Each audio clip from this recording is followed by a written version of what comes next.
for an adult audience. Loveline may contain sexually oriented content. Listener discretion is advised. Adam Carolla and Dr. Drew. Loveline, coast to coast. Hey, everybody, it's Loveline. I'm Adam Carolla. It's Dr. Drew. Phone number 1-800-LOVE-191. Dr. Drew, board-certified physician, addiction medicine specialist. Ron Jeremy, the Hedgehog, is our guest tonight. Ron is a veteran of many porn movies, adult features, and starting to get picked up in...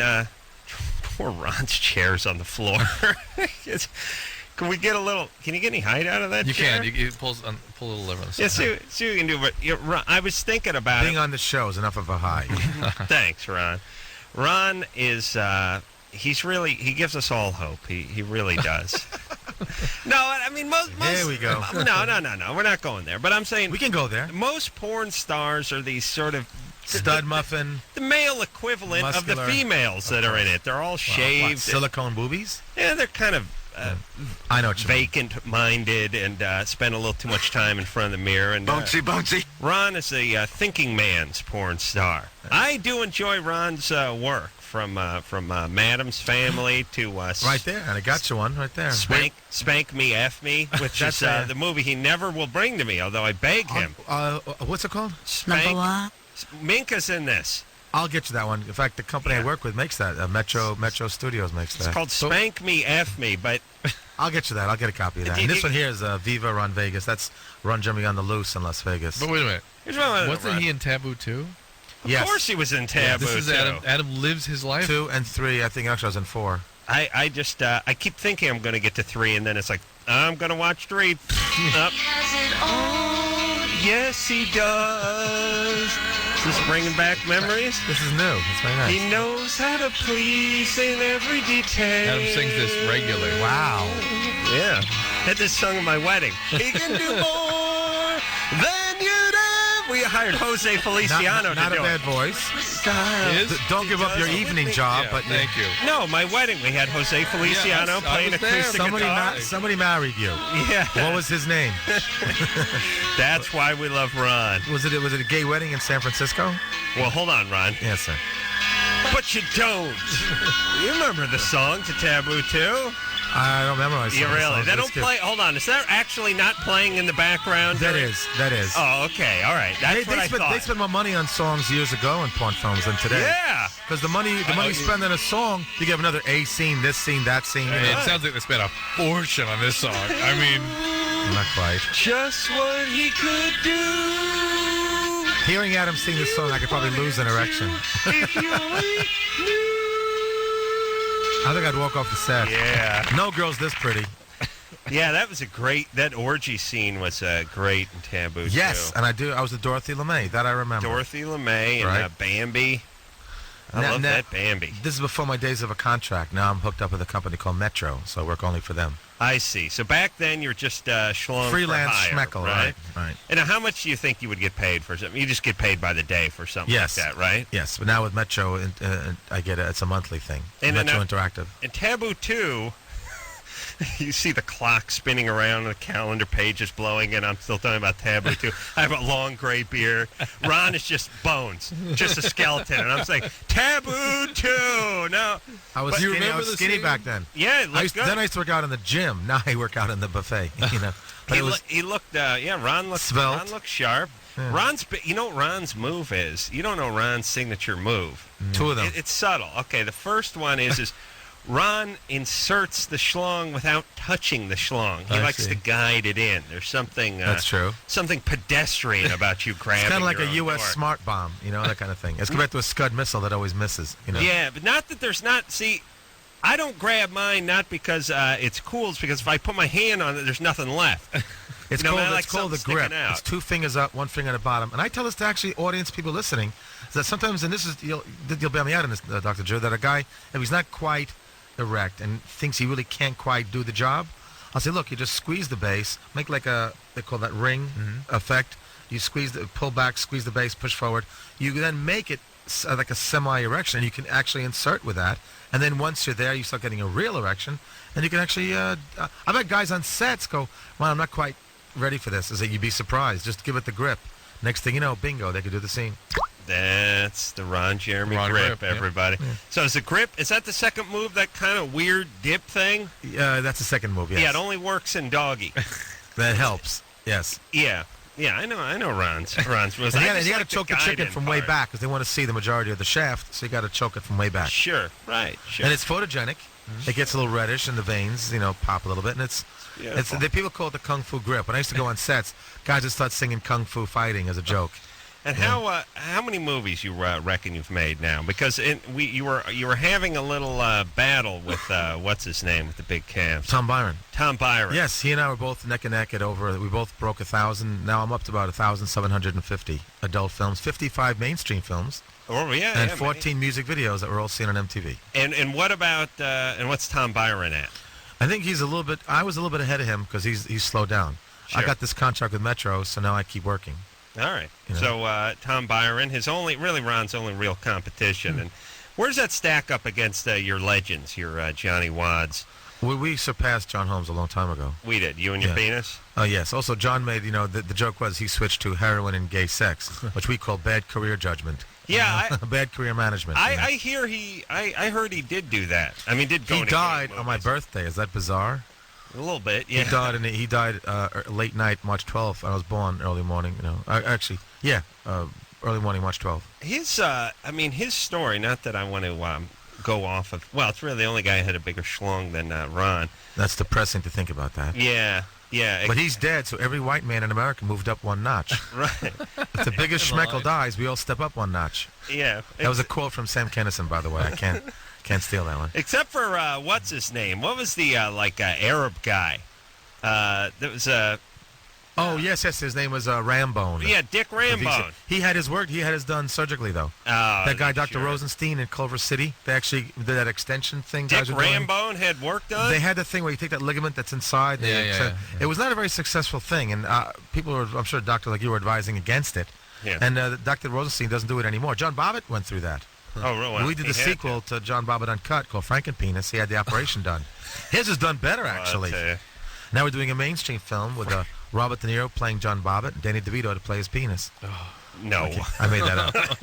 But, It's a joke, folks. Thank you very much. Rim shot. Okay. All right, I don't want to get sidetracked too much here, but I want to get sidetracked a little bit, which is John Holmes, is an interesting story. It's sad, but interesting but sad. Nights, basically, right? Yeah, but no, sort of, but I mean... which I consulted. There's a new film out now with Val Kilmer, which discusses his trouble with the police and the vice. And he was involved in murders. He was involved in drug dealing. He was involved in bad things. He was going down to the airport and ripping off luggage. You saw the documentary. Yes, that's correct. He did that. And then he was sort of taking it on the lam and ripping off drug users and he was involved in computer thefts. He was hiding out in Florida. He was screwed up. He was a criminal. If he had just kept to his movies and his nookie, he would have done just fine. Well, I think drugs probably played a good role in that. But I guess I keep thinking someone's got to do just a straight movie. I mean, a John Holmes movie. I know Boogie Nights was close to that. Yeah. Mark Wahlberg played John Holmes, basically. They even had a character. Yeah, but his name wasn't John Holmes. It was Dirk Diggler, but the character in there that he meets with that Arab-looking guy and he meets with the big black guy. That was basically supposed to be Greg Dials and supposedly Ed Nash. So they even had similar characters in there. I'm saying there were.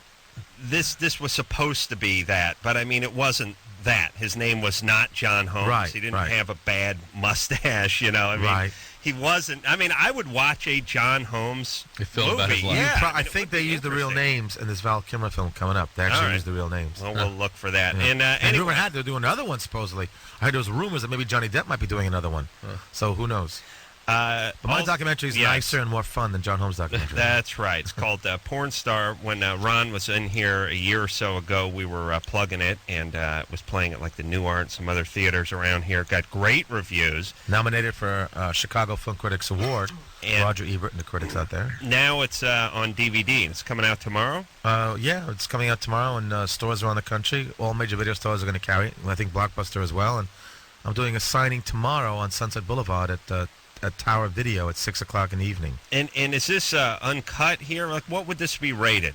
There's two versions of it. The Blockbuster and some stores will have the rated one that's rated R. Right. That one's the one that's unrated, and there's no hardcore scenes in it, but they have a little more nudity and more things discussing, porn stars talking about me, discussing body parts, things like that. Does this go back? I mean, does this have archival footage? Go and back stuff like that? My dad shot footage of me as a kid, which is crystal clear. Screwing who? Color. No, I was actually a good boy back then, going to school. Uh-oh. Discusses my parents both being involved in the war. Hold on, there's actual film of you not screwing stuff? Wait, this is a piece I didn't know about you. Your parents were war survivors? My mother was in the OSS, which became the CIA. And she was a lieutenant, and that's in the documentary. We talked about this last My dad time. was a fighter in the Philippines. I had cousins who died as heroes, got Purple Hearts, Medal of Honors. Yeah, a lot of that's in there. My whole family's all veterans, the whole family. Well, now you're a veteran, too. Yeah, of many vaginal And also, wars. I was a master's degree student at Queens College as a teacher. Yeah. So it's a very unusual story for a porn actor, but people find it to be very interesting. Yeah, well, I think we all do. All right. And like I said, big fan of Madam's Family as well. Which is where I played Uncle Pester. Yeah, it was great. He couldn't see. He was wearing a cloak. His penis was out. He did that guiding move, That too, I believe, was a Metro Studios picture, actually. Silk? Yeah, hey, Adam, what's up? You're 13? Yep. What's up? All right. Hey, Ron, how you doing? You're 13 years old? Yeah, I'm 13. Have you gotten your bar mitzvah yet? He's not Jewish. I got it when I was a baby. Oh, you are Jewish? No, it's not. Okay, no. No. Okay, good. All right. Well, I got two Jews are questions too for smart you. to listen to this show, Ron. Okay. Hey, Ron, I got two questions for you. Shoot. All right. The first one is how you got the name Hedgehog. Mm-hmm. That was because my back is a little bit hairy. They're actually cute creatures. You ever see those guys in zoos? Yeah, Bill Margell gave me that name. Bill Margell gave it to me. Yeah, And this guy Andre Madness also kept the name going. And there's just from riding. I was riding a motorcycle up into the Lake Arrowhead to shoot a movie, not knowing it's cold up there. And then I was frozen. They threw me in a shower, came out looking all pink and furry. So Bill Margell goes, "Look, it's a hedgehog." That's how it came along. Bill Margell? He gave Bill Margell to give me the name. Oh. And this director, Andre Madness, kept the name going. All right, Silk, what's number 2? Oh, all right. And my second question is what film you enjoyed the best. And, I know. Taboo 2! Yeah. That's a good one. Yeah. Yeah, what is your personal favorite? If you had, when you're going through the pearly gates, and you got one porn. I won't discuss this. When I go through the pearly gates. I hope they don't ask me that. St. Peter says, look, you've done 1,700 porn movies. I just want to see one. Which one are you proudest of? These are the later ones. I guess, again, it's a Metro title called San Fernando Joan and the Temple of Poon. It'll be a Metro, that or the Why? three. Why? It'll be the 3 episodes of On the Loose at Sunset. Why? What Because about they're more recent. The humor's better. It's wittier. It's me going through crowds of people all grabbing me and stuff. 3 are reality shows, and the San Fernando Jones got a great storyline. It's a funny movie. A lot of great jokes in it. But what about? And this is what you got to love about Ron. This is modesty, because if he named some of his earlier titles, I was skinnier then. he was a little skinnier, a little younger. Harder to find them then. too. Harder to, yeah, well, that's my point. But no, he worries about his craft. He doesn't worry what he looks like with his underpants down. He worries about the overall project. The experience. To see me looking at my best, you'd have to go, I guess, to the one that's in the documentary, Fascination. Which did you enjoy making the most? I also like Deep Throat 2 a lot. I like when they have really fun stories when you travel around the world. The Hawaiian films are good. Hawaiian Vice. Oh, yeah. I got a chance to go to Kauai and Maui. I mean, I traveled all over the world, on some of these movies, and that was always kind of fun, you know? Yes, it's and often you have some beautiful, beautiful women. I like working with Tabitha Stevens, is my favorite, and Kristen Canyon, all those Who's girls. your favorite? Tabitha Stevens, by far. Yeah. She's been on your show, hasn't she? She's featured heavily in the documentary, too. She is. In yours. All right, I'll beat off to that. Oh, well, nothing wrong with that. That's a good idea. Yeah. And my 5 favorite mainstream films that I was in was Orgasmo, South Park Guys. Yeah. Detroit Rock City, which is shown in the documentary with Adam Rifkin's film. And, of course, an underground cult film called Boondock Saints with Willem Dafoe. Wow. Studio 54 had a little cameo with Mike Meyer. And Killing Zoe, Roger Avery's movie. When's Studio 54 coming out? Came out. Mike Meyer, Salma Hayek. I had a couple of lines in the that's right. I had a couple of lines in the co-check room. I feel like an asshole now. Yeah. That's right. And I mean, come on, Boogie Nights. That's the best. A great film. Well, I had a scene that was cut. I had a scene that was in prison. I see you were in it though, weren't you? My name's in the credits. I consulted it. I work with the director on it. Christina? Yeah. Christina, what's up? 16. Yeah. Yeah. I think I have something wrong with me. I'm not sure. Mm-hmm. Like, I've had sex with 2 different guys. Yeah. And, I mean, I've done other things besides sex, and I just have never had an orgasm.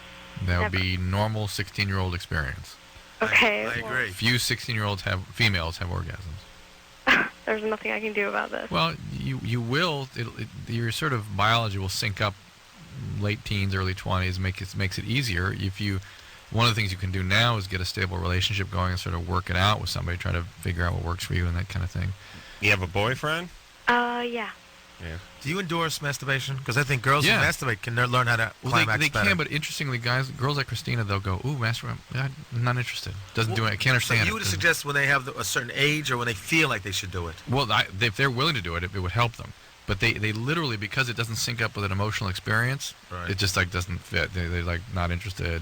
They don't have the drive to do it. Looking at media, like they'll see Brad Pitt in a movie. They don't like looking at things. They like reading stuff about it. Well, don't put That's words in interesting. their mouth. Christina? No, that's interesting. No, it's true. But what about masturbation? Ever try that? No, I have not. No. All right. Are you interested in doing that? I wouldn't really know how to. Then wait, no rush. It's interesting. Guys like they're driven to do it.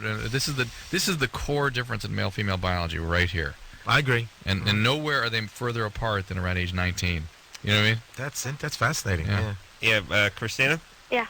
Does your boyfriend give you oral sex? Yeah. Yeah. Do you like that? No, I do not like that at all. All right. Well, look, if you're not enjoying it, it's because you're sick. Let me say this. Trying to think. But like as a guy, okay. As a guy, you start drinking beer 14, 15 years old. You don't like it till you're 23. I mean, you like the buzz that you're getting when you're 15, but you sure as hell don't like the way Mickey's Big Mouth tastes when you're 15, 16 years old. But you push through. You see what I'm saying? I'm saying if you're a 15-year-old guy, 16-year-old guy, and you don't like the way beer tastes, don't drink beer. Drink it later when you're going to like it. And if you're a 15, 16-year-old chick who doesn't like sex and is not getting off on it, doesn't appreciate it, don't do it. There you go. What a utopia we'd live in if every 16-year-old guy didn't feel like he had to shove that beer down his mouth, and every 15-year-old girl didn't feel like she had to shove that penis down her mouth. Don't girls get more usually into having romance early ages than guys do? They like the romance. Yeah, guys often go, oh, when they're like, up to 15, 16, 17 years old. And, women like that. Testosterone makes you orgasm-driven, visual, want to isolate, irritable. I mean, it's not a connecting hormone. And one of the biggest problems is also the upbringing is mismatched. Most parents, they raise the boy to go get him, son, make your dad proud. They raise the girl, don't you know dare. What? No, you don't, not anymore. You don't have to anymore. In fact, you're encouraging the girl, like, everything's okay, don't be ashamed of anything. They're not interested. The guy, you're like taking paper, hitting with, come on, get your hands off that. So that 20 years ago upbringing, so probably changed. People are probably going to get more even now, huh? No, the point is it doesn't make any difference. Doesn't matter. The biology that dictates the whole thing. Right. All right, let's talk to Jonas. Jonas? Yeah. You're 22? What's up? I had no real question. I just wanted to give a little respect to Ron. The very first porn I masturbated to was Charlie. And the second one I masturbated to was Taboo 2. Yeah. A lot of Taboo 2 fans here. Oh, yeah. And the third one was that one where you sold your soul to the devil to have sex with any woman you wanted. Great film. That was a documentary. What do you mean? No, it was called the Adam Carolla story. That was a great film. It was called... They weren't going to call Devil and Mr. Jones, but someone else took that title. So don't they retitle a lot of these things? They try not to. Titles are funny as heck, aren't they? Yeah, but all right. Well, hold on a second. I got to get back to Spank Me, F Me, because I was reading a review in the only magazine. There's 2 magazines I subscribe to, Car and Driver and Score, I think. And Score's a big jug magazine. Oh, is that right? Yeah, and Larry Flint was in here, remember? Is that the one he gave you? Yeah, he was the editor of... maybe it wasn't Score. No, maybe it was Busty. Yes, this is Busty. And I said, Larry, come on, buddy, give me Busty. Give me a subscription to Busty, or I'll knock you over. And he gave me... that's wrong. Yeah, he gave gave me a guy in a wheelchair. He gave me some... Adam, I'd like to. Yeah. No, he did. And I was looking through the movie reviews, and I saw this movie called Spank Me, F me. And it didn't just say F me. It said the entire F word on there. I just can't say it on the radio. And I thought, there's Ron, and he's with Minka. And I said, wow, my favorite guy's with my favorite I know how girl. to get to that title now. I know how to get to that. You said Kayla that Cleavage produced that film. Kayla Cleavage is in this, too. I know the film. I could definitely get you that movie. Now, I'm watching, and it's great. The girls' names are as funny as the title. But do you like films with humongously... I like the big cans, and it's a great... Bouncy. It was a great review because it said... Ron having to handle Kayla Cleavage's sizable bosom is also used to handling his sizable gut. So it was a little slap in the face. But then they always go a little racial too, which was he gave Minka a shot of Mushu pork or something, right? And whatever. God. And I said, oh my God, I got to get hold of this movie. I thought, and Drew, I'm not a man of action. Yeah, except when it comes to beating off, then I'm MacArthur. Yeah. And I said, you know what? I'm going to get this movie. I'm going to go. I don't know how to work the computer. I know. And so I called. There's this video store, and this video store, they got all kinds of dirty movies, but it's not just a dirty movie store. It has everything. It's a video store. Like 2020. They have an adult section like most have. Yeah. Right. And I call them up, and I'm like, all of a sudden you get all serious. Yeah, I'd like to inquire about an adult title. And they're like, yes. And I'm like, spank me, F me. And there's like long silence. That was limited distribution because Kayla produced that and distributed it. Yeah, no S. It was limited. And then, so there's like a long pause, and the guy's like, pardon me? And I'm like, it's called Spank Me, F me. I'm saying F me. I don't want to say the entire word. I want to get you that movie. And finally, the guy's like, excuse me, what? And then I say the whole word. I say, spank me, F me. And I say the whole word, and he hangs up. And I thought, why do they have to humiliate me this way? What's in it for you? You had a sale. You lost the sale because you win a ridiculous title. Why don't you just, call it Hugs and Kisses or something? No one will buy it. I can't buy it now. It's got the F word written on it. It's you know what I mean? It's like trying to smuggle a clown out of the video store. The guy that just called up, his title, the film he liked with me playing Sold My Soul to the Devil, that's called Flesh and Fantasy. That's the name of that movie. I just remembered that. That's a nice title, right? I know. See, I could call the place. Pardon me. It's an adult title. It's called Flesh and Fantasy. But Spank Me, F Me. The guy yells at me and hangs up. There's a very big-breasted line called, which I'm going to get for you, which again Metro makes called More Than a Handful. Now, that's a nice title. Yeah. More Than a Handful? Okay, so I can get you one of those. Give me that, please. Anything from Metro, I can get you whatever you like. Give me the Spank they're Me. my company. Give me the Spank Me, F Me, Ron. I'll get you that. That's from Cleve Co. It's Kayla Cleavage's company. I'll get you that. She's dynamite lady. I'm a big fan of yours. And Larry, by the way, is in my documentary. Larry Flint is really funny in my documentary. He's also in deleted scenes. Him and his brother's in it. Jimmy Flint calls me and Al Goldstein gay and just makes jokes about it. Oh, well, we're not. He just makes jokes about it. That is coming out on DVD called Porn Star: The Legend of Ron Jeremy. And Ron, see if we make a call during the break. We can get that Spank Me, F Me move in this direction. Because I swear to God, I'm gonna get you that. I know. But you know what happens? You leave. I don't see you for another 18 months. Call you big putz. Why can't you call? All right, I got to call you anyway because I got an idea for you. All right, we'll take a quick break. We'll be right back.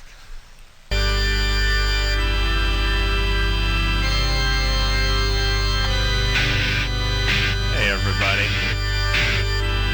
It just cracks me up when I see our guest with a chair on the floor. Hey, everybody, it's Loveline. I'm Adam. That's Dr. Drew. There's barely enough room in this studio for me and my penis. I know. Oh, your penis is in here? No, it's out parking the car. That's what I thought. Saw a shadowy figure behind the wheel of the town car. I wasn't sure. It looked like Ron's penis. Actually, I have a tattoo on my penis of a bigger penis. First time I met Ron, he goes, you want to know what a man with a big penis has for breakfast? Oh, that's right. That's his opening shot. Yeah. That's Ron Jeremy. Well, tell him what I said. Let's see, I had toast, bacon, bread, a couple of eggs. The joke is, this is Ron Jeremy for Life Alert. I slipped in my penis and I can't get up. Okay, I'm sorry. Ron. Okay. What? And by the way, this close. There we go. This close to retiring on the way out of this dump last night when. When I stepped on a plank. There's nothing but. No, that's plywood you stepped on, Drew. Well, plywood plank. Yeah, this whole place is under construction. You have to walk down to this corridor filled with plywood and planks and rusty nails in order to get out of here.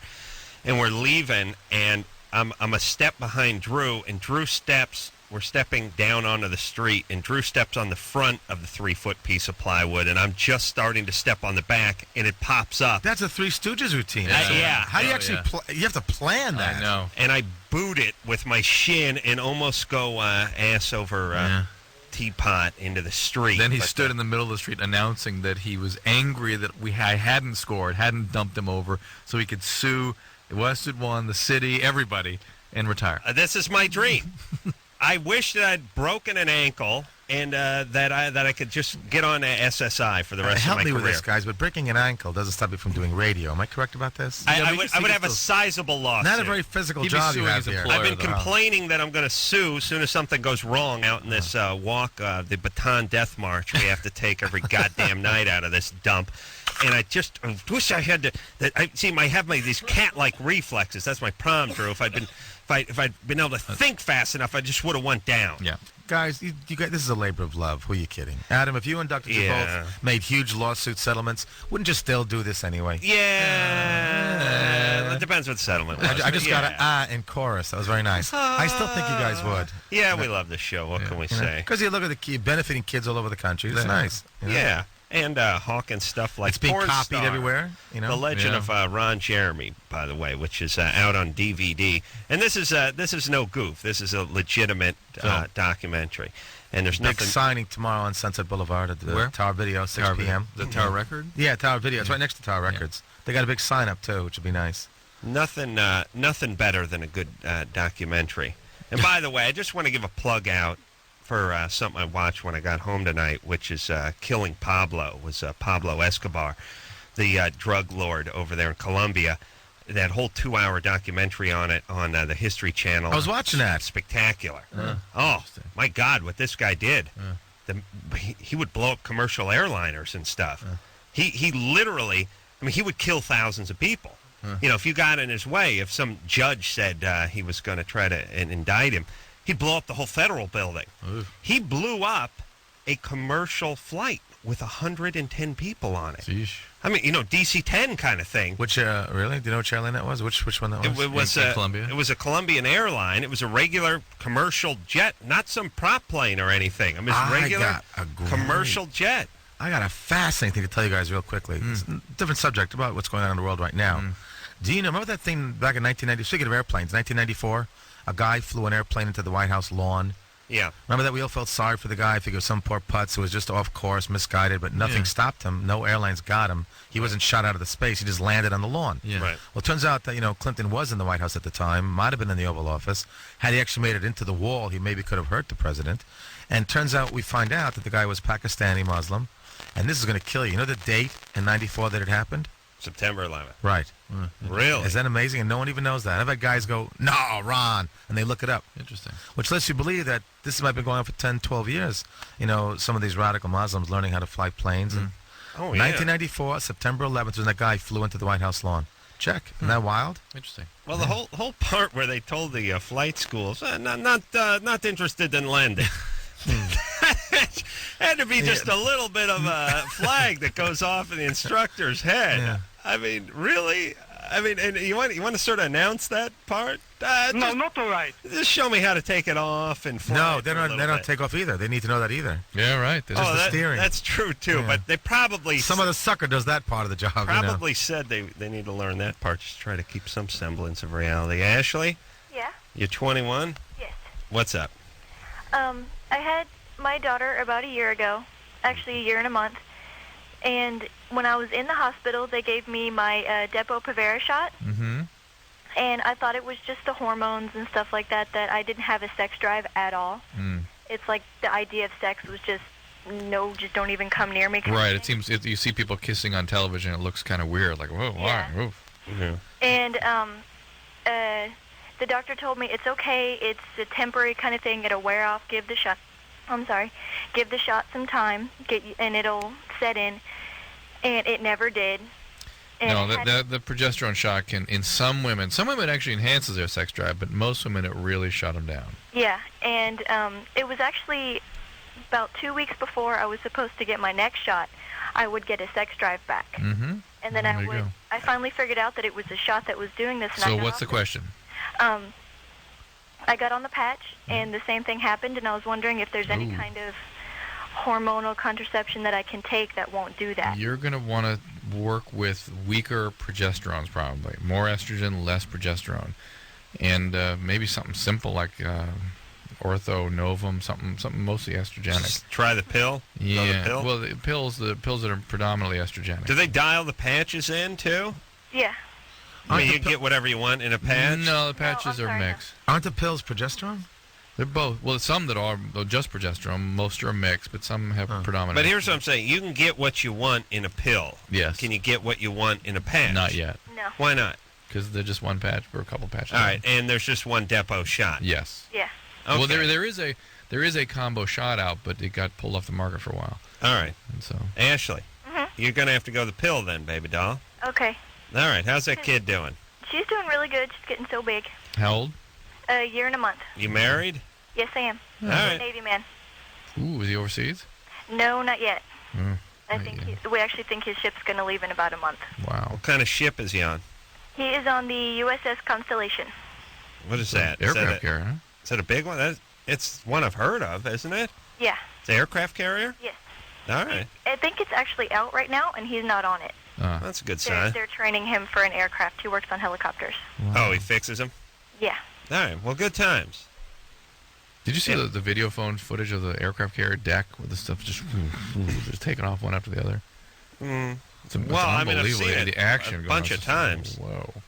I mean, just the action on an aircraft deck? Yeah, I've never seen action like that. It was Oh, just you mean taking off that just fast? one. I mean, just Yeah, they can get a wow, lot wow. in the air if they're moving. Yeah. Those Depo-Provera shots she was talking about, these are things to help with the sex drive sometimes? They, in some women, will increase the sex drive. My experience, it tends to shut them down. It's a birth control. You know what I would prescribe? The unrated version of my documentary. Okay, I'm sorry.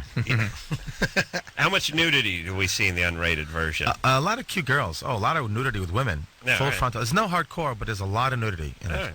Yeah. And It's a sexy show. There must be hundreds of girls in it. You and know, it goes back. It spans your career. it starts when I was a baby. You know. I know, but yes, the, the entire career from start to finish. Yes. good times, good times.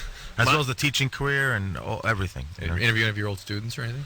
No, actually, that would have been a good idea, though. No. Miles, Would that be interesting? you're 14. Yeah. What's that? Huh? All right, buddy. What's up, Miles? You got a question? Yeah.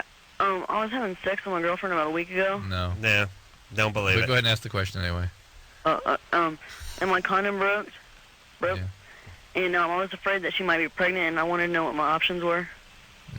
I would have asked her, when is her period? I mean, when is she, or... Really, it doesn't matter. If a condom breaks, it's time to use the morning after pill. What kind of condom was it? Yeah. Trojan. Yeah. Trojans don't break. What color was the package? What color? Purple.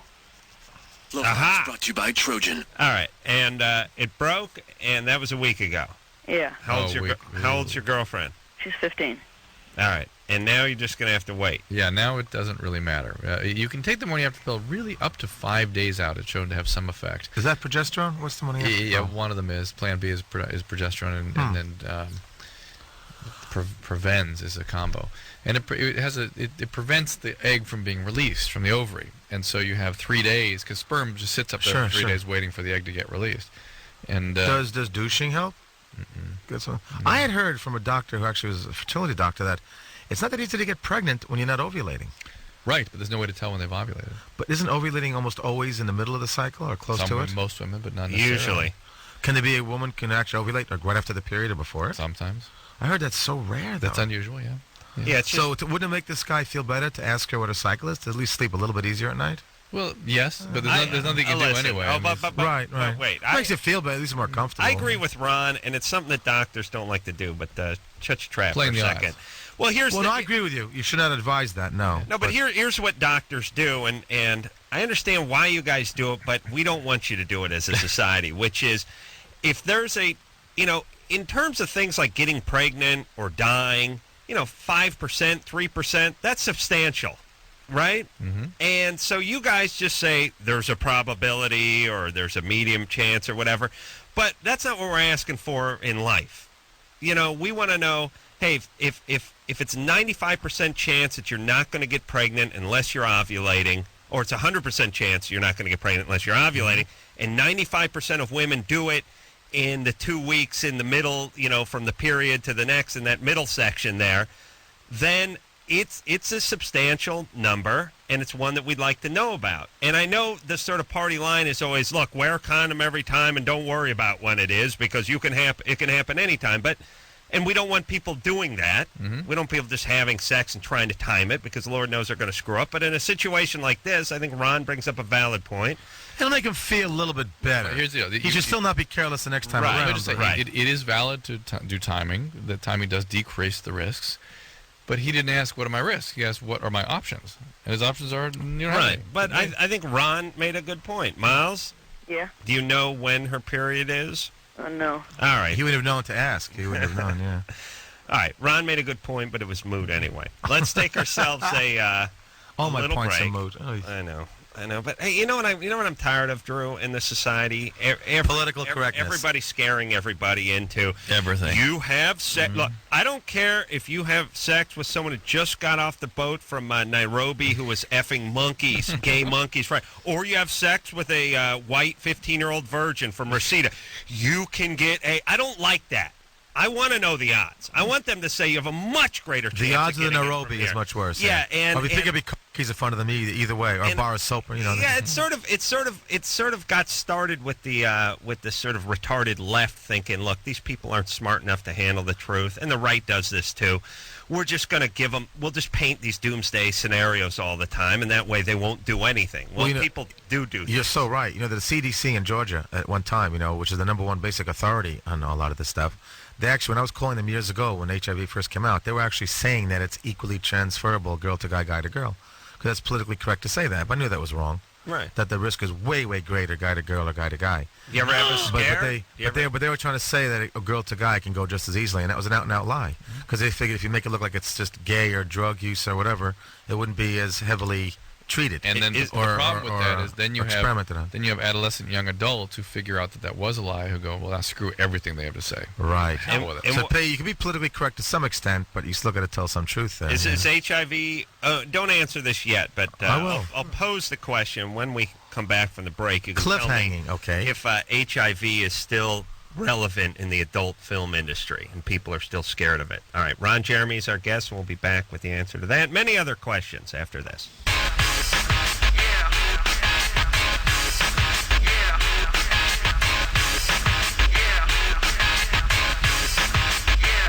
Hey, everybody. It's Loveline. I'm Adam. That's Dr. Drew. That's Ron Jeremy in the background. Ron is a veteran of, 1,700 porn movies or something. 55 mainstream movies. Yeah. 14 music videos. All played on MTV. 6 HBO specials. All played on MTV. Porn star, the legend of Ron Jeremy, is out on DVD. He's going to be doing a signing tomorrow on Sunset. At the Tower Video, 6 p.m. Shut up, Drew. Go ahead, please. Drew, why do you got to... Up. I don't mind you talking, but what do you always want to talk? Don't let the plug go through, would you? Actually, what was you going to say? I like what he said. What was you going to say? No, he's got nothing to say. To talk. No, Drew, but we've gone through this 1,000 times. I'm giving a phone number out, and you're chiming in. It's like you got to let that part go, and then say whatever you want to say. The guest is saying where he's doing a signing tomorrow. He can talk anytime he likes. I think he's the best thing for adolescent kids around the country. Hey, he's good at that, but everything else. All right, Drew, seriously, do you have anything to say? No. Good. No. Hey, by the way, co-starring in this documentary of cameos with Gene Simmons, Rodney Dangerfield, John Lovitz, Kid Rock. It's a lot of fun folks in there. Yeah. A lot of sexy women. Rodney Dangerfield was such a colossal ass on this show, though. Remember he was on the show? Yeah. With his wife? How long ago? A couple years. Years, yeah. He just did a film with him called Back at Midnight. Yeah. He's got a film coming out called Back at Midnight. Good. I hope you do well, but I hope everything he does There's a film out now, by the way, which is about methamphetamines, which is right now called Spun. Oh, yeah. I'm in that. Oh, are you? I play a bartender. I got a couple of quick lines in it. Mickey Rourke's in it, John Leguizamo, Brittany Murphy. Yeah. So you'll see me in the movie. You'll laugh. Nice little credits at the end. Bartender, Ron Jeremy. It's nice. You know what I like? I like when they go in alphabetical order on the credits. And I don't know what movie I was watching, but there must have been 128 people, like, cab driver and cab patron and bartender and bartender, number 5 bathroom attendant. It really was 125 people before they got to Meryl Streep. And I think the alphabetical thing is cool, but if your last name starts with an S, and there's a whole bunch of folks They in listed front of Meryl you. Streep earlier, though. They had to have. No, it wasn't Meryl Streep, but it was somebody like that, and it was literally, without exaggeration, it was their name. The star of the thing was 21st on the list, and it was a bunch of people didn't even have titles. I mean, they were just like foolish. Yeah, Don't bar touch that. patron. Don't touch What's that. the matter? We were going to have this discussion about HIV and the. The cliffhanging. And that's what I was trying to get to. Oh, Yeah. shut Porn up. people Drew. are always Hold on a second, Drew. Don't give me that crap. Oh, yes, you wanted to get to that, and that's a good impulse. We but are you still still- can't come in before the plugs. Yes, sir, Miss Please, don't cut the plugs In off. fact, I can add to the plug. In the documentary, Yes. which is coming out tomorrow, they do have a scene where I get my blood test. They see me pacing the floor because that was years ago, and it was always scary to get the test. Was it? Now we get used to it a little more. Now we get PCR DNA tests. Is it relevant? Porn business is always concerned, and Are there people that are positive? no, we haven't had any problem in years. We had problems years ago. But we get a test called a PCR DNA. We don't get the regular ELISA test. So our tests cut down the window period to less than a Couple week. weeks, I think. yeah. So we're pretty careful. Now we're getting tested for everything. All major STDs. So we're a pretty safe industry. And plus, you can always agree that when you ejaculate outside the body, you're cutting down some of the risk. I mean, there's still some with a but we're pretty careful. Yeah, but still, Some companies are rubbers only. Metro, who I work with, Metro Studios, they allow condom option. It's up to the girl to choose. So some scenes have them, some scenes don't. The audiences don't like to see it, though. Yeah. In Europe, films don't sell. I mean, the average guy, people say no one cares, but you talk to the average public, they don't really want to see a lot of rubbers in a movie. no, not the porn public. So testing is advisable, and Sharon Mitchell over at AIM has been very good about that, keeping tabs with everybody, and we all get tested with her. And Speaking of AIM, I mean, I know you're ejaculating outside of the body, but it's getting in through the ear, it's infecting the brain, it's getting in through the eye and the nasal cavities. I mean, not my scenes. it's outside. Well, it's not a Metro movie, that's for sure. No, we're pretty careful. All right. They said in this review I was reading of Spank Me, F Me, that you did a little countdown. No, you told the girl to count down from I always 10. do that. I am famous for that. That's also in the documentary. 300 people counting down at the Houston gang scene. Starting from 10? 20 or 10, either one. Oh, really? 20? And right on zero, bingo. Really? Here's how it worked. Last thing the girl says is, "Thanks, Ron. Thank you." Baby, count down from 10. 10. No good, no good. So you can have them count down from 20? I do it all the time. All right, let's try it right now. Ready? Drew, count down. It's the last thing you want to see. Drew, pull up your top and count down. Yes, sir, Miss Carolla. Oh, that's a nice visual. Man. My God. He's got no hair on him. He'd be fine for you. Oh, my God. All right. Ever get approached to do gay porn? Yes, I have. Years They and years offer ago. they offer good That's money? in the documentary also. They offered me a Ferrari. Really? One company, Leisure Time, offered me a Ferrari to do a gay movie. Wow. It's in there. It's one of the extras too. They discussed that. I turned it down All right. because I wouldn't be able to. If I look at some guy's hairy behind, I want to give him a shave. Right. Plus, I've seen my hairy behind on a widescreen. No suspecting homosexual would want to do me Right. and say, "Ronnie, sorry, we're not that gay." Well, there is that bear mentality. Yes, the bears. I heard about that. The guys who go for the chunkier, hairier Oh, guy. yeah, like Bear the vodka Magazine. type, Yeah, you know? Jimmy's got a whole spread in So maybe there's a bunch of guys who might want to do me. Yeah. I don't know, but Jimmy's in bear magazine. In the I'm June- flattered if anybody finds me attractive. I don't care. In the June issue, We they gotta got go to break now. whole spread on Jimmy. All right, Jacob. Yeah, hey, what's up, guys? 22. What's up? Hey, first of all, Adam and Dr. Drew, I have an autograph from you guys when you guys were at the Tower Records in Northridge, like 5 or 6 years ago. All right. And I don't remember. Whoa! What were you promoting? Oh my God! I do, but that must have been like 7, 8 years ago. Yeah. What were you promoting? The show? Well, all I know is I met you guys behind the Tower Records. Adam was smoking a cigarette and wrote me a little note that said, "Quit bothering Drew." All right. Anyways, See, always looking out for my man. the question I have for you is, about 2 nights ago, my girlfriend and I were fooling around. She went down on me. I came. But right after that, we had sex with no condom on. There you go. And the question I have for you is, after the sperm hit air, did it die, or do I have to worry about her being pregnant? You should be concerned about her being pregnant. Plus, there's plenty of sperm in the urethra hanging around there. Yeah, what does he mean sperm hit air? as though it dies instantly when it hits the outside world. As though if it doesn't go directly into a vagina, it dies. I know. He means that there's some of it that was after he let go. Yes, there's some. He around. then did an insertion, so there was some little bit around the edge of his penis. Yeah, but I don't see it didn't hit the air. I mean, they're still coming out of the urethra. Yeah, his fantasy is that. Right. Yeah. All right. It's horrible fantasy. Well, how long would it be able to last? Let's say you had it on the it dries out, basically. So basically, if he had it on the tip of his penis and nothing in the urethra, let's say, and then let's say half an hour later he starts to insert. There still could be stuff in the urethra, though. Oh, right. Interesting. And Ron? Yes, sir. You used to go down to the AFE building or the Cinderella building in Chatsworth. Yes, I did. My sister used to work there. What's her name? I don't want to say it on the air. Oh, first name? Shaney. Sounds familiar. He did her. Yeah. All right. All right. So listen. Get the morning after pill. Did this happen just a few days ago? Hopefully. All right, Jacob. People should have that morning after pill in their medicine cabinet. You should have that like a fire extinguisher in your house. Guys and girls both. Absolutely. Yeah, I was talking to the Trojan people. I was trying to get them to start packaging them together. I think that's the future. All right. It gets me angry every time I bring it up. We got to take a break. Ron Jeremy here tonight. We'll be right back after this.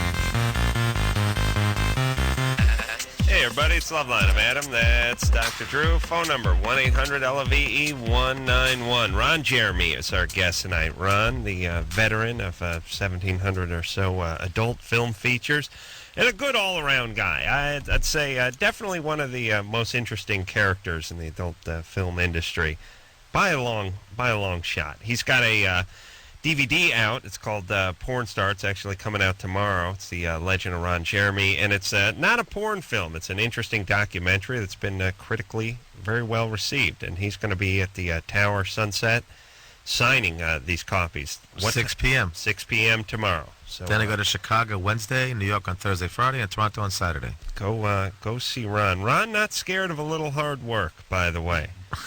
Doesn't mind just getting out there and doing his thing. Just afraid of colonoscopies. We had an interesting conversation during the commercial, which is Ron is of the age where it's time to get a colonoscopy, and he's dreading it. But it's really funny to see a guy. See, here's the thing, and here's I've never been an insertee. I've been an inserter. That's why. Yeah, I'm just saying. Generally, people, it's karma. I deserve it. People have difficulty with it, because it's embarrassing and there's nudity involved, and they feel sort of vulnerable and that kind of stuff. It goes against, if you're a librarian, it sort of goes against your sensibilities, I guess. But Ron, it would seem like you'd be better conditioned and better suited for a procedure like this. I figured if you go get these MRIs and virtuals and things, they tell you certain things, right? They're expensive. If you have cancer. What? If you have cancer. Drew, how far away are we from that kind of day where we can leave our pants on and go stand in some sort of scanning check room? for everything. Yes. Check for everything. We're a million miles away from. Well, MRI is actually the closest thing. MRIs and CAT scans, all those things. Yeah, but people mistake anatomy for pathophysiology and abnormal disease states. Anatomy only tells you so much. So what is the colonoscopy? What does that require? That requires you being asleep and then putting a tube 9 feet long up your. Is it 9? Yeah. 9 feet. Yeah. Why does it need to be 9 feet? Can you ever get ill because can that thing make you ill? Can that thing ever screw your? Yeah, rarely you can puncture the colon, that kind of thing. Yeah. Oh God. And look, really rarely. A healthy person. Wouldn't there be any other sign? Would there be any other sign of a problem besides that? No. That's why you have to go in there and look. There's no sign. And that's got a camera and a light on it. Yeah, it's fiber optic. And it just goes 9 feet up. Yeah. People would have blood. Sometimes that would be a sign. Sometimes, but the point is that is why you gotta look. Are you knocked out during this procedure? You're knocked out. I've had it. It's not that big a deal. What do they do? You use a cheek spreader? How do they keep the cheek spread? The thing is rigid enough to keep things. And they just keep feeding it in. Keep feeding it in. And they're looking as they're feeding. Might as well just kill me right now. you inflate too. You pump air in, so you inflate it all. Oh, just kill me right now. Use a little compressed air in there. Yeah. But it is so important because it lets you know pre-existing. If you catch certain things way in advance, you will save yourself. There is no reason people should die of colon cancer in this day and age, and it's still one of the leading causes of death. It's ridiculous. It is? Yes, it is. I thought prostate cancer was the big one. It is a big one, but that colon gets is you one when of you're, the. when A you're tomato 80. a day is good for prostate cancer. That's good for prostate cancer, but Jews particularly get colon cancer, and Jews do. Oh, great. Yeah, that's See you, just Ron. great. Nice.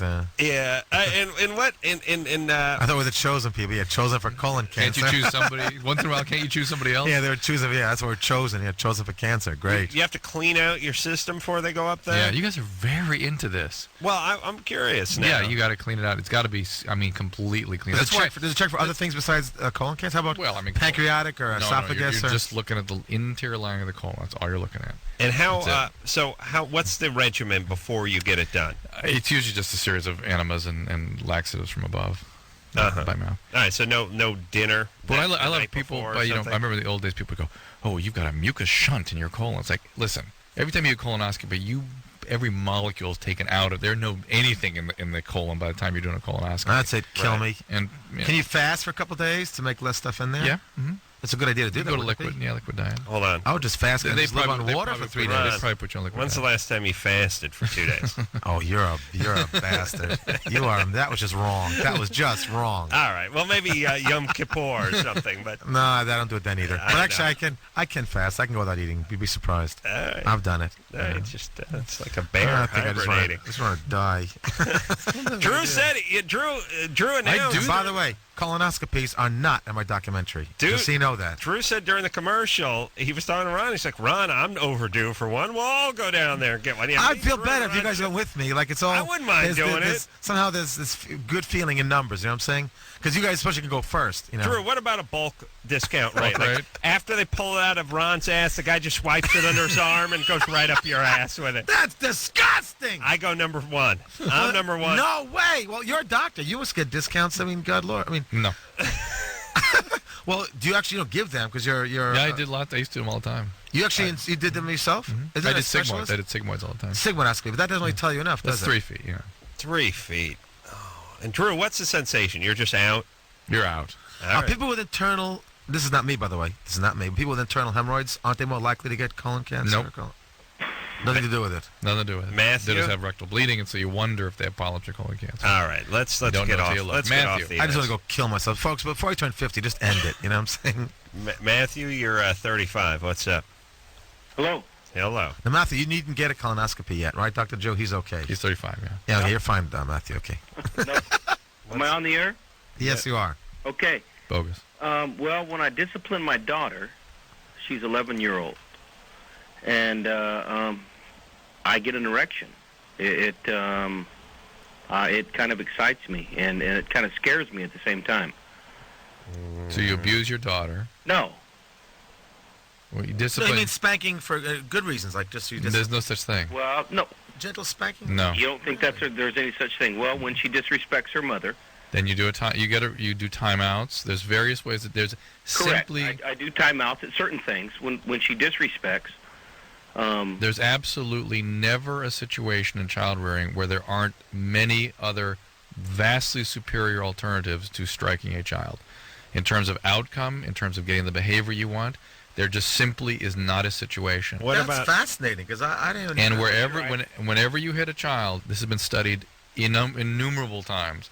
There's something called normative abuse that goes on in this society, unfortunately, that you will see a dramatic drop in the behavior you're trying to manage for 2 weeks, and then a dramatic spring back beyond what they were doing before that becomes permanent. All right. So if you want to increase the behavior you're trying to control, you hit a child. It'll stop for a couple of weeks and then spring through. She's 11? Sure. She's 11, sure. And I can understand his point of view, but I don't agree with it. Well, it's nothing to agree with or not agree with. It's just the facts. Well, listen, Matthew, he knows his business. He drives a flatbed truck. But the problem at hand, though, is that he says that, well, if he stops spanking, there won't be a problem. But he's saying he's getting aroused. So what's the story? What would you say about that? Well, it shows how aggressive he's being. I mean, that's just an aggressive. When men sometimes become aroused during an aggressive act. But what happens if, let's say, it's not for that? Let's say sometimes, like, that must be a very weird thing. Again, I'm not a father, so I haven't had this problem. But to be sexually aroused by a child. And I have 3 boys, and that does not happen when I would discipline my boys. Hold on a second. I got to talk about Matthew. First off, that's a fascinating question, actually. It's a scary situation, but the good news is Ron's going to be be effing this chick in another 7 years Oh, or will so. you stop? No, this is prime candidate. Then he'll Yes. really disappoint. Yeah, Oh, keep coming. This is where that happens. Line them up. The physical abuse puts them at high risk for sexual abuse and victimization. They get victimized, then they go out and reenact all that stuff. But aren't there degrees? Let's say he's just giving an occasional spank in the tushy because she didn't talk right to her mom. He's not. That's what they call it full scale abuse compared to real abuse. Matthew, but first off, I got Matthew's cadence, and it's a scary one just from a verbal standpoint. Number one. Number two, he's calling from Bakersfield.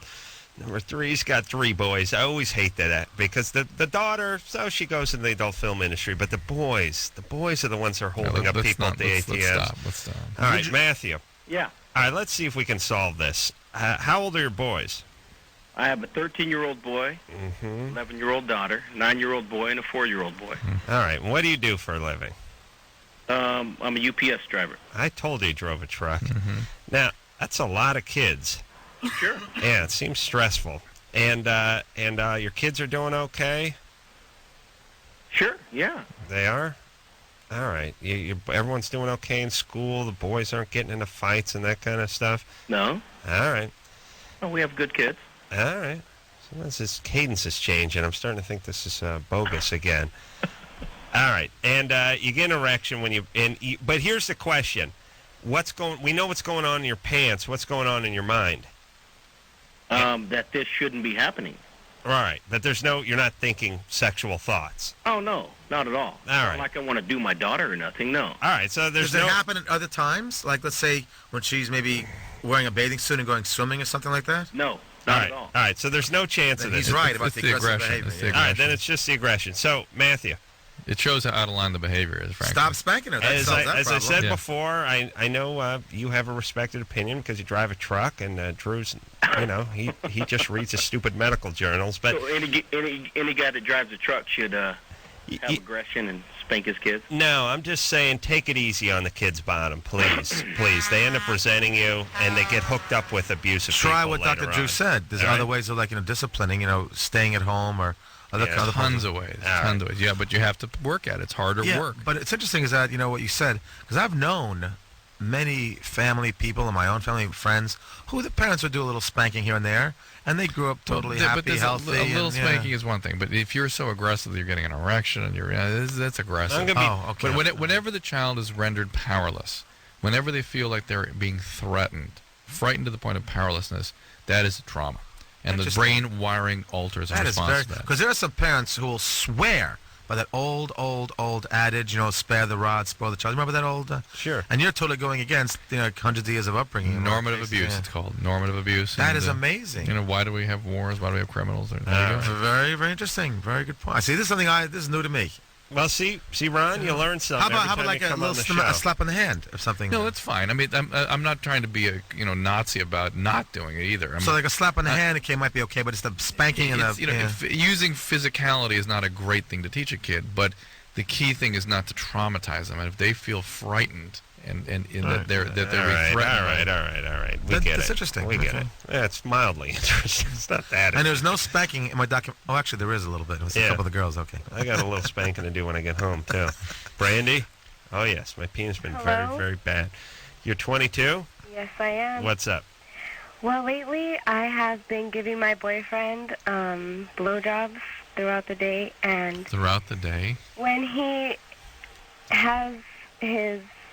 when he comes, I spit it out, and I was wondering, because that's really rude, what would happen if I swallowed it to me?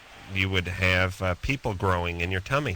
That's what I thought. That's what happens. What's interesting, little people. Because I could feel them moving around in there, and it's scary, so I spit it I out. don't think she can actually feel them moving around. Oh, yes. They're too microscopic. It's like sea monkeys. It's interesting to know is that I'll make a guess, and the doctor might correct me. If you do it one time, it isn't so serious. But there have been cases of people at parties, including famous people you've heard about. Oh, please. You've heard these rumors. But they say if it's a lot of... No, but I've heard people got their stomach pumped and it was too many. No. You can't do a lot of people or a lot of loads. Rod Stewart had... No, or in the porno business, I've always told people, one time is okay. But if a woman swallows a few loads, that could be actually stomach pumping. Am I right? It's just... Well, hold on. One load's not going to hurt you, right, Dr. Drew? Ron. Hold on, Ron. Please, hold on. Wait a minute. First off, Ron made a prediction. I'm going to make a prediction with Brandy. I say junior college. Let me just see here. Brandy? Junior college. Are you attending junior college? No, sir. You're not. Did you? You're on break? What's going on? Academic probation? What happened? Something of the sort. What happened? Were you going to junior college? I was, yes. Okay. When you're recently out? Yes. Okay. Academic probation? No. Were you spanked as a child? Okay, I'm sorry. I'm a pretty good girl. All right, hold on. All right, so I smell junior. I always know what junior college smells like. Yes, you do, yeah. All right, so now, Ron, Drew, Ron and Drew, what comes out of you is like 10 cc's of liquid. It's like a teaspoon or something, what right? You blow out your nose, basically. So it cannot hurt you then, one load. Well, there's infectious diseases you can get. But here's... But how about a bunch of loads? Yeah, but you're talking about several hundred, Ron. I've heard people get their stomach pumped if it's too much, no? Why? Because all those little enzymes in there. I mean, so many little proteins in there now. It's just. What about Rod Stewart? So it can make you sick, but make you nauseous. Yeah. I had heard that too much was not good. Well, if you're talking about quarts of semen, yeah, but we're talking. That's disgusting. How many loads? Well, I know we have to ask Mr. There's Allen no semen. eventually. There's no semen swallowing in my documentary. Oh, actually, it might be a little bit. Oh, yeah. How many to fill this cup, this oversized Dixie cup? I mean, how many? Let's talk cc's here for a second, Drew. Yeah. How many cc's in an ounce? Do you know? I don't know off the top of my head. Somebody tell us. I can tell you there's 5 cc's per teaspoon. 5 cc's per teaspoon, 10 and cc's it's per tablespoon. So what the average? That's got to be 30 tablespoons there. The average load is what, 7, 8 cc's, something like that. Yeah, less than 10. Except for Peter North. Yes, Peter North's average, like 7,000 cc's. So you'd have to have 30 to put in that little cup. Right. So I mean, you'd have to really make the rounds at a party. Yeah. And even then, that would only be 6, 8 ounces of semen. Yeah. All right. Just a little clinical. Good to know. There. Next time I swallow anything, I'll keep the next time. I go, thanks, Ron. Thank you. I understand. People don't get their stomach pumped anymore, do they? Yeah, we do it once in a while. Yeah. For that reason? No. Okay. But what about Rod Stewart, who had to have his stomach pumped, Drew, because he had all That's such those a well-known gallons of story. You semen often in wonder, there. you know. Like, Yeah, they must have just invented nasogastric tubes or something in the 60s because there was all this fascination with the stomach pump. He had to have his stomach pumped. It was all that. Now it's like, big deal. You know we either make them vomit or we pull it out through their nose, whatever. You know what? The other thing I was thinking about today, I didn't hear often anymore, is I was standing out in front of my house this morning, and a fire truck was heading up the street with the sirens going, and I heard a dog, howling. I thought, I don't hear dogs howling at sirens that much anymore. It used to be, it was an ongoing thing that doesn't seem to... You know what? I think Did we breed that out of dogs? The sirens have changed. Is that what it is? Yeah. All right. Maybe the dogs have ingested so much semen that they can't make that noise. The dog was getting a colonoscopy. That's yeah. That's why it was howling? Yeah. Oh, my God. Brandy? Yes. All right, baby doll. So 22 now, and you're ingesting. Hilarious, by the way. Good times, baby. You're ingesting the semen. How many times a day do you have at your boyfriend? Well, I would like to do it like 4 or 5 Good girl. Good girl. times a day. Like- 'Cause he really likes it, and it makes him smile. So. Can he let It go makes that me much? Smile. Does he let go every time you do it, or he just lets it Not sit? as much. It's like it gets less each time. Yeah, it's like Well, yeah, you only manufacture so much. Same thing in the movies. If a guy does 2 or 3 scenes in a day, his last scene That was a good thing for me, you know. prorated spunk. It's a little less. Does he want a job? No. You know, I don't know if you've noticed how far south the show has gone tonight. What happened, Ron? Ron, we blame you.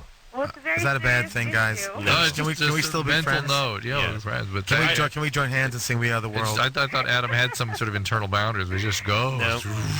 Listen, Brandy, you're fine, baby doll. Okay, I'll What be does your boyfriend do that is around that he can be blown 4 times a day? Well, he works late in the evenings. I so see. Contact Metro Interactive. He can lay around in bed all morning and afternoon. And what about you? Does he have to do things to you? Yeah, that's nice too, but he doesn't have to. All right. I just really enjoy giving him head right now for some reason. All right, you're on a roll. Are you guys monogamous? We are. So he's the only guy you give We're head not to. seeing anyone else. That's nice. But- That's nice. Yeah, you know what I mean? All right. We respect that. Well, mazel tov, as Ron's people would say. Kristen is on line 2. Kristen is 12. A good chunk of your audience is my people. Kristen? Hi. On hold for 85 minutes. What's up? I'm like 5 feet, and I'm like 142 pounds, and I think I'm like really overweight. How old is she? How old are you? 12. Oh, 12. 12. Right. Everyone in my school makes fun of me, and Really? everyone around my block, and it's just Yeah. wondering if they're. And I've tried all those like diets and stuff, and nothing's worked. What do you mean they make fun of you? What do they do? They just like, cause I like to sing and stuff, so they like call me like Fats Domino and Chubby Checkers and stuff. Wow. And they pick on me all the time and tell secrets about me, and it. Yeah. And what do Those are very successful entertainers, by the way. Yeah. Oh, Fats Domino and Chubby. It's it's too bad though. Chubby Checker's not even chubby, actually. They got their gender screwed up a little bit. It doesn't work quite. I just called my sister like Porky Balorky or something. Can't remember what I called her. But listen, Kristen, are your parents heavy? No. They're not. No. Are they together? No. So, how's your diet? Do you eat well? Do you take care of yourself? I try, but it like doesn't work. Okay. Well, Kristen, here's what we're going to say, and I think we'll all agree on this. You have a little genetic hand dealt to you that's going to make more you trauma stuff here. Really? Yeah. With the voice? Just the feeling. Okay, but what does that have to do with the weight? So did I. That she's keeping people away with the weight and sort of recreating the traumatization and stuff. Interesting. Yeah. The little voice being like Daddy's little girl kind of thing? It's just, it's more people who, when they're traumatized, they arrest in their development. They sound like little kids. Right. But see, I was letting that go because she's 12. But even a 12-year-old can sound like a 5-year-old. Yeah. Kristen? Mhm. What? Any trauma? No, never. Never. Nobody physically abused you or sexually never. abused you? Your parents are separated. Mhm. How come? I don't know. Well, Drew, don't give it that puss, you idiot. You say, Does she ask just me love, why my does she parents just love are broken food? up. Do They're like, you just love eating food? You just love food? I guess. How old were you when your parents split up? I was like 1. 1. And you don't know what happened during that time? And your dad left? I think my mom just wanted to move out here, and my dad's a cop, so he had to stay in Chicago. Do you know your dad at all? Do you have a relationship with him? Mhm. You see him regularly? Mhm. All right. Does he treat you well? He's awesome. Okay. He's awesome. And your mom's okay? Oh, my mom's awesome too. And any stepdads? No. Okay, so your mom just remains single. Mhm. Brothers and sisters? Yeah. You do. And how's their weight? Pretty good. Okay. Are you thinner than you are? Yeah. Okay. And so you know what a good diet is, and you know about that stuff. Mhm. All right, so here's what I'm going to say. Well, hold on. Let me talk to these guys for a second. If you're 12 years old and you're overweight, that's sort of your cut. I mean, let's face it. I mean, you can talk to someone about watch the diet, watch the exercise, keep, all that kind of stuff. But at 12 years old, this is the hand you got dealt. But It really is. affects you, because the way you are when that age, you're growing. Does that affect your physiology as you get older? If you're overweight? Yeah. Yeah, well, I don't... It cause high blood pressure when you get older and things of that sort? I'd say it's moot, because that's where she's sort of predestined to She's go. not that overweight. No, Kristen. Uh-huh. So your shape is your shape. Mhm. Don't get fixated on changing it. Okay. But like anybody that has a tendency to be this way or that way, you have to keep an eye on it. You have to ease up on desserts, things like that. Generally eat right. Water instead of soda. Move around a little, get a little exercise. It's not about her weight. And I'm like also wondering. Well, listen, what? It's gonna wondering about. Watch. All right. Go ahead. Wondering about am I at risk for any heart diseases or? No, not at your age. No. Drew, is that what you knew was coming? The heart disease question? No, it's just that why kids targeting making fun of her? Yeah, why are they targeting her? She's not that overweight. What's going on here? Well, first off, kids have to target. That's number one. Number two, 5 foot and 140 could mean 4'11 and 150, and that's a good size 12-year-old girl. I mean, let's be honest. I think kids can be cruel. I do agree with Drew. When people come after somebody all the time, you have some hand in it as well, and I agree with that. But we can't get into that dynamic right now. Does she mix well? Did you have some nice friends that defend you? I mean, I have friends, but I tell them about it, but they really can't do anything since they weren't there. You don't hear that voice? Yes, I do. Yeah. All right, Kristen. You're a lesbian. Drew, please. Kristen, here's what you need to do. Don't look for trouble. If there's somebody who makes fun of you, don't go back to that person. There's plenty of good people out there who be friends with you. Don't become fixated on your size. Yeah. And hang out with people that are good. That care about you. That care about you. It's easy. I mean, if somebody is cruel, don't hang out with them. And find some other screwballs to hang out with. That's always nice. And then you make fun of the world and you start painting your fingernails black. Next thing you do, shoot up the school. That's how it works. All right, Ron's scared. Ron doesn't know what to think about now. It's fascinating advice. Get a mohawk. I understand. Sure. We'll take a little break. Ron, Jeremy in studio tonight. We'll be back after this.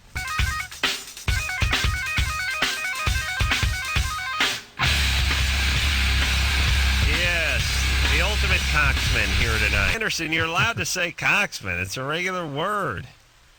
Jesus Christ, Anderson's over there. Did that get bleeped? Well, Anderson's doing something. I've heard Richard Nixon use that word in public addresses. Well, there's a company called Coxman Toys. Seriously, C-O-X-M-A-N Toys. Part of Vital Toys. C-O-X. They're making a Ron Jeremy doll, believe it or not, action figure. Yeah. I swear to God. The Kung Fu grip, or what's that? Well, in fact, Snoop Dogg has got a model with him as well. So I'm with the same company as Snoop Dogg. I think that's kind of nice. I had the Ron Jeremy penis that I brought home. Las Vegas Novelties makes that. Left it out, and the maid found it. I gave you one. That's right. Yes, you did, Ron. Yeah. And the maid found it?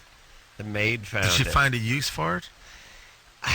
God knows what's running through that poor woman's mind. I'm going to have her killed the day after I fire her, because, or she quits, because she's just a vault of. I suspect she's collecting my pubes to sell them. If it was 9 eBay. feet long, she could use it for a colonoscopy. Again, those jokes. Okay, here's the colonoscopy call right here. Let's go. That's terrible. Yeah, no, here. Lisa. That's just wrong. Lisa. Yes, hi there. You're 32. Oh, thank God you broads don't have colons. Hey, I just they want to do. let you know it's okay. It was the procedure. I just had it on the 4th, and it's not a problem. Really? You'll be fine when you go in. At least you're a little doll, making me feel better. Thank you. Did they sedate We're all going to you? go together. You're asleep. Yeah. Why? But it's the preparation that's so horrible before it. What's so horrible? What's so horrible? You just have to take those horrible fluids and all. No, like I said, they've softened it. They used to be able to do that way. Now they just have to take a few laxatives. What about timing it for a Jewish fasting holiday? Yeah. Yom Kippur. Not Christians a bad idea. could do it for Lent, Ash Tuesday, or Lent, or something. You do it for Yom Kippur, and that's an idea. It's fine. You time Women it. are supposed to get the same thing we get, right? When they turn a certain age, they should get it timed. Lisa, why'd you get it at 32? Well, because I was severely anemic, and they were just trying to find out if I was bleeding internally. Yeah. And it was just from menstruation. There you go. Lack of iron. And I actually woke up during it, and I looked up at the TV screen, and it was kind of interesting. Yeah, it's not that big a deal. Yeah, but everything's interesting when you're loaded. Right. You know what I mean? Like, you wake up, but you're not really awake. No, that's right. Yeah. If you're not used to having anything in there, I don't know. But here's the thing, too. It's like being gay might be an advantage. It's comical having Ron be so upset I know. about this. Well, see, I mean, I'm glad it's comical to you guys. Hey, I think if you're gay, it probably helps, doesn't it? If you used to. Oh, yeah. Gay men love things being put up their rectum. Doesn't matter if they're penises or broomsticks. I mean, that's a documented fact, Ron. Or a scope, of course. Or a scope. But that's documented? Documented. What document you see this I in? just read an article in Jam about this. A gay man Jam. love to have stuff jammed up their rectum. Hey, it's spelled with 2 M's. Jamma. It's a different magazine. Gerbils, altogether. of course, yeah. I would have mixed feelings about the 9 foot of scope going up my ass. Like, on one hand, I'd be like, I hope they don't find anything. On the other hand, it's like, they better find some goddamn cancer if I'm going to get 9 foot of pipe put up my ass. You know what I mean? Drew, did you have mixed feelings about this? Like, you want them to find something. No, you don't. No. Oh, you don't? Well, why did you go? Because you too young also to get it done. A lot of colon cancer in my family, and I was having sort of strange diarrhea. Some guys Now I have none in mine. That's got to be an advantage. If I know Drew, he had some sort of gift certificate that was going to expire, so he cashed it in or something. Drew, you had something from the free colonoscopy came in a Cracker Jacks box. Sure. Something from the penny saver that said like the last 2 feet are free or something. This is funny. All right, let's. I'm going to talk to Adam because he's been on hold for 111 minutes now. Adam. Yeah. Hi. You're 18. Yeah. What's up? I can't masturbate whenever unless I'm high, basically. On what? Weed? Yeah. All right. It's more. Have you tried Ron Jeremy rolling papers? They're in stores. Okay, so go ahead. Is it more pleasurable, or you just cannot do it unless you're high? It is 20 times better. And can I just say, Adam, Drew, I love your show. I've been listening since Engineer Mike was around. Thanks, buddy. But Ron Jeremy, I loved you in Orgasmo. Thank you. Movie. South Park guys did that. Okay, Adam, let's get back to you and your weed for a second here. He can do it. It's more enjoyable. Well, is it? I can do it, but it takes me about an hour. Are you a daily pot smoker? Yeah. And how long have you been smoking pot for? About 2 months. You've been a daily smoker for 2 months only? Yeah. Maybe he's a little depressed when he's not high. Well, I am very depressed. Yeah, he gets depressed when that high, and some of the residual effect of pot will do this, but usually after a couple of years, not after 2 months. Yeah. I would say, though, and we'll see what the doctor thinks about it, it seems like he's heading down an addiction road here, which is he can't find pleasure in pleasurable things unless he's high. Right. So, Adam. Yeah. This may be just a little more about the addiction than about the pure physiology of you not being able to beat it. Do you have a very tense life? I'm sorry? A high-strung, tense life? I can't hear my phone. Do you have a very high-strung, tense lifestyle? Under a lot of pressure a lot? No, not really. He's high all the time. Yeah. I have friends who take pot a lot because they're so angst. They need the relaxation. No. They just love pot. I just love the feeling. He just loves pot. All right. But people who smoke pot every day love pot. So, I think you're going to have to try to reel that pot in a little bit. Well, if you can. Yeah, I was thinking about quitting actually. Well, why don't you give that some thought? It's gonna take a while. I mean, you're gonna come down off that and feel pretty miserable. But he's been smoking for a couple months only. Now's the time. Absolutely, I agree with you. And it's All right. So, Adam, here's your plan. You get the depression treated, for God's sake. You're 18. Yeah. Well, I don't want to talk to you again in 5 years. Actually, if I'm here in 5 years, I'll kill myself too. I'll strangle myself at the colonoscopy scope. Yeah, I know. But listen, the S noose they call it. See if you can start getting off the weed, because it's not going to look good for you down the road. You got some momentum with this. Yeah. All right. Smoking every day. Let's talk to James, who's 27. James. Hey, how you doing? Good. Okay, got a really quick question for you, Ron. Shoot. Basically, I'm 27 out here in Vancouver, Canada, and I was just there. Oh, were you? Yeah, at the everything to do with sex show in here a couple months ago there. Promoting a tablet called Vigorex and Vigorex Oil. Oh, for yeah. Instant erections. Got to get into that. Yeah, it's unfortunate. What? I didn't get down there. Unfortunately, I'm your local friendly tow truck guy out here. Uh-huh. What's the matter, Adam? Wait, Adam's got a puss on. No, I'm not. I just want to. I've seen Ron doing the late night commercials for the pills that make your dong bigger. They make you extra hard. They make them extra bigger. I really wouldn't, swear to that. But I've seen guys use them. At late night, I used to promote the Extends. Yeah, now I'm promoting Vigorex, which is the oil and also the pills. And I've seen them work. And in fact, Dr. Drew said the ingredients are harmless. Nothing that it's bad. All right. Other pills give you like bad after effects, whereas Vigorex or never have a problem. And of course, Vigorex.com is the way you can learn about it. Vigrx.com. That's why I was holding off. Okay, Go ahead. Go ahead, James. Well, yeah, actually, he brought up the second question was the Extends one, but the first one is there's a company up here called ISMA. They're basically a talent company for adult films. Now, is this a crock or is this a real thing? Or there is an industry in Vancouver that does shoot adult movies. Who's the people involved? It's the company called ISMA. Well, what do you want, James? You want to get into it? Well, basically, they had ads in the paper and whatnot. You go for an interview, they tell you, you have to drop down $500 for a photo shoot with one of their in-house models or whatever. Oh no, that's fraud. Yeah, anytime. That's fraudulent. You don't get charged money to be a performer. You make money when you're a performer. They have that. That's exactly it. It's a process. Basically, sounds like an escort type service. You're paying money to have sex with a beautiful girl. Interesting. Am I right? Yeah. Well, you get it on tape too, I guess. Do they film it?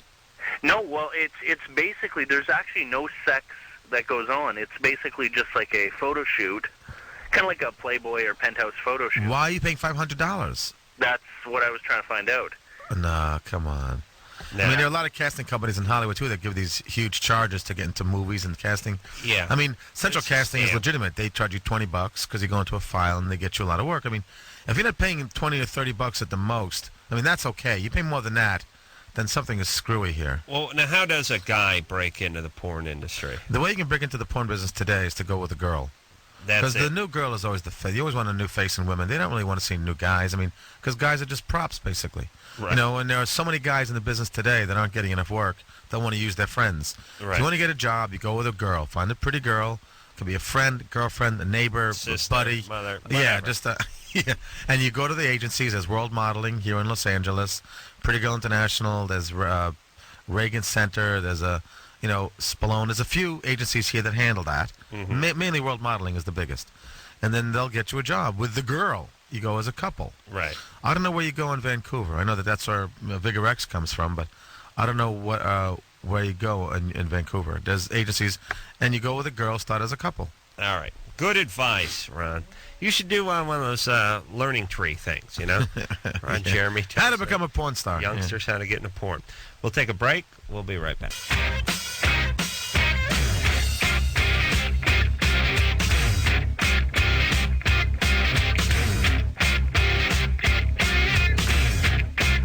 Everybody, it's Loveline. I'm Adam. That's Dr. Drew. Ron Jeremy, our guest tonight, the fabled adult film star. Ron can be found down at the Tower on Sunset signing copies of his new documentary, which is coming out on DVD tomorrow, called Porn Star. This is not a porn movie. It's a legitimate documentary that's been very well received and critically acclaimed. He's even nominated for a Chicago Film Critics Award.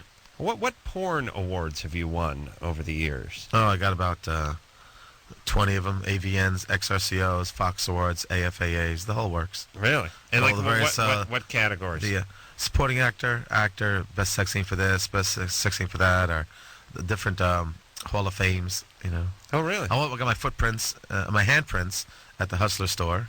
Oh, next to Larry Flint. Mm-hmm. Wow. So, and it's nice. Is there a porn Hall of Fame like in Ohio somewhere? Every major organization has one. The Adult Video News Magazine has one. The XRCO has one. The Free Speech Dinner Dance has one. Hustler Store has one.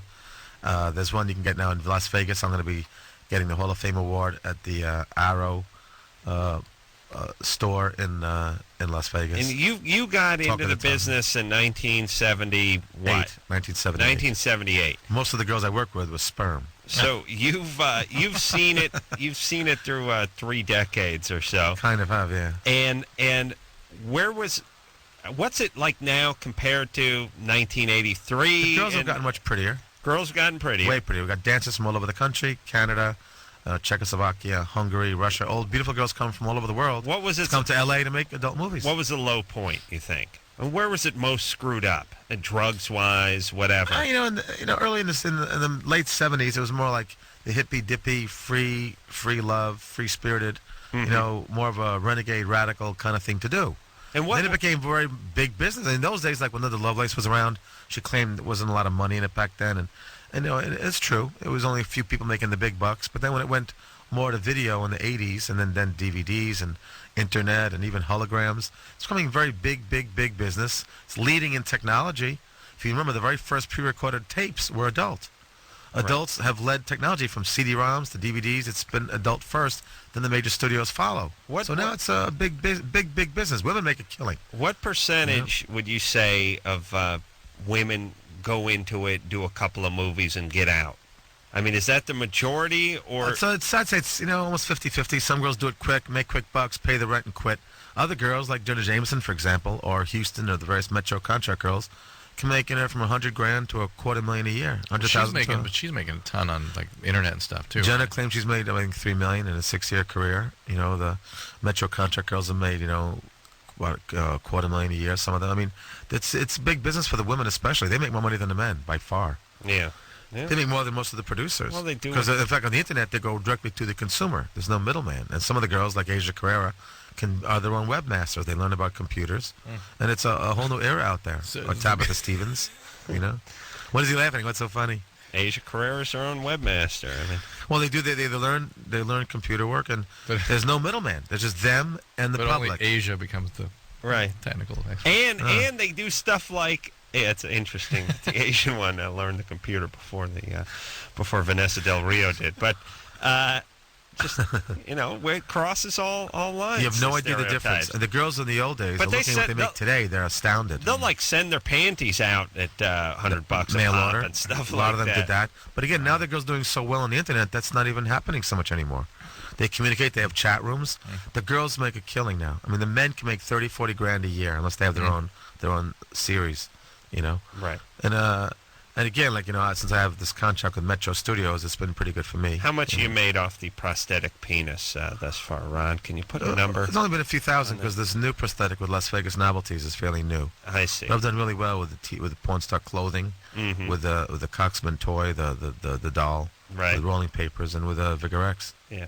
Anderson goes nuts every time we say Coxman, but it's a word. It's not a word. I just want to dictionary.com. No, it's a company name. It's a division of Vital Toys. Company FU if you want. You can't say it on air. No, it's Vital Toys. Vital Toys. Yeah, look it up, Drew. Look it up. They make the Snoop Dogg model, and they make the Ron Jeremy model, which is nice. Well, let me ask this, Drew, and relax over there, Anderson.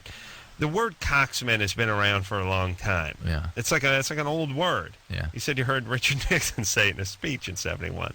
Here's my point. I've looked it up in the dictionary, though, didn't we? We couldn't find it. I don't look in the dictionary. That's how you spell it. I thought it was. If you're referring to a virile man, a man who's like a real stud, it then might be like Cocksmith or something. It might be something a little different than what it sounds like. Oh, look it up there. COX would probably be okay, but the other spelling would probably be, no good. Yeah, well, good times. We're in the safe harbor. Natalie?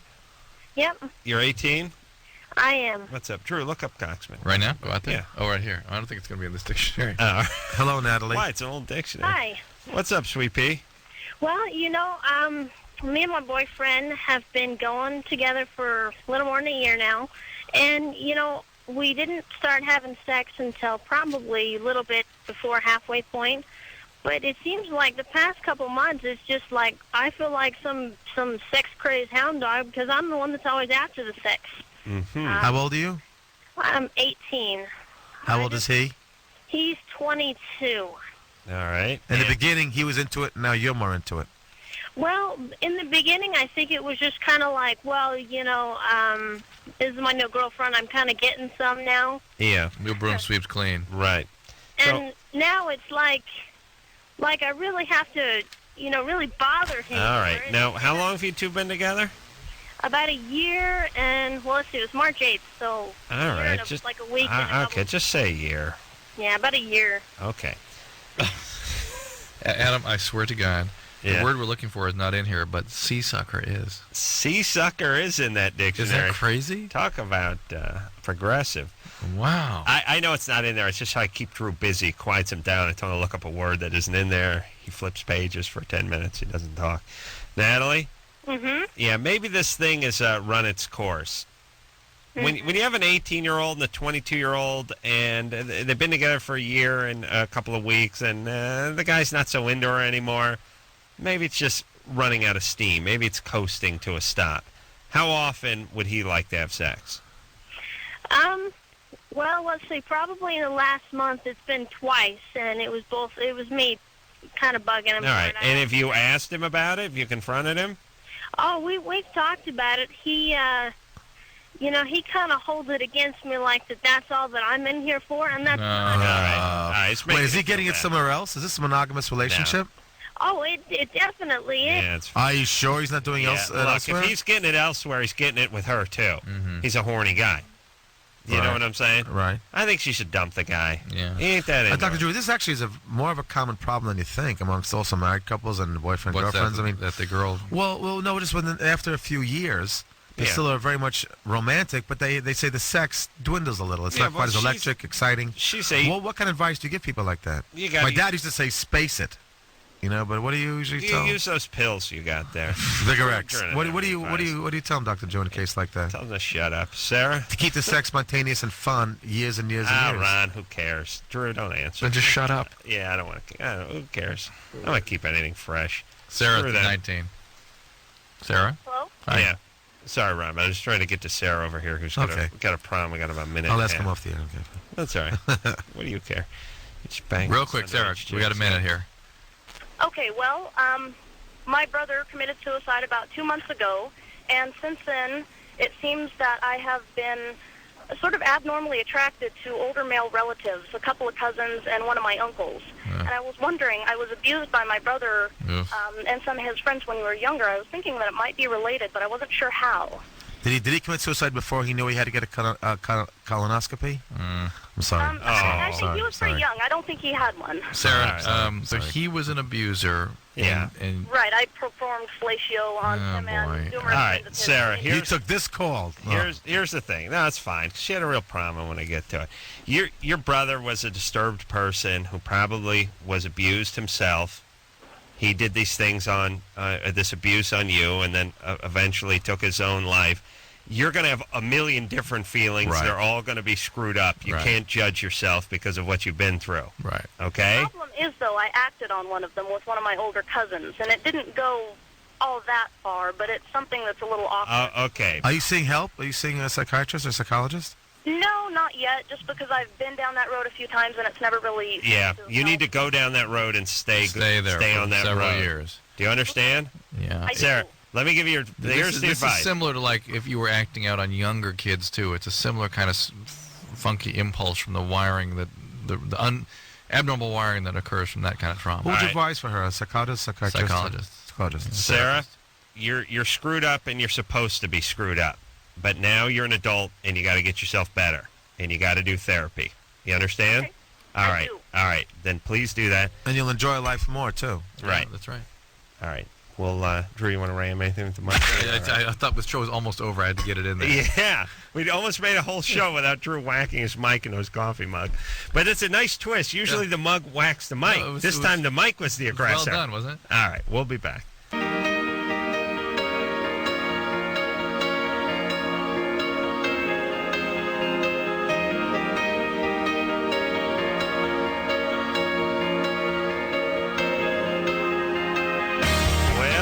The show tomorrow night, and this is what I love about the show. Bill Nye, the science guy, the guy who wears the bow ties and doesn't bust a nut in people's face.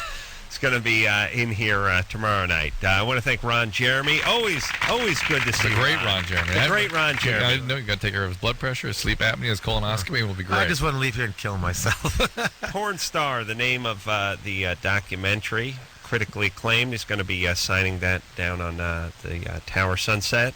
Tomorrow at Sunset Boulevard, 6 o'clock in the evening. 6 o'clock. Go down, say hi to Ron, shake his penis. Got to give a plug to Metro Interactive. Oh, you have not brought them up. Yeah. They're my concert best films. And, of course, Vigorex, which me and Sunset Thomas and Heidi Fleisen are promoting. Sunset from the Bunny Ranch, Dennis Hoff and all. So, until next time, this is Adam Carolla for Dr. Drew saying mahalo. No self-respecting homosexual would want to do me. Right. I say, Ronnie, sorry, we're not that gay. This has been Loveline. The opinions expressed on this show are not necessarily those of the staff, management, sponsors, or this station. The producer for Loveline is Ann Wilkins Ingold. Loveline is a presentation of Westwood One Entertainment.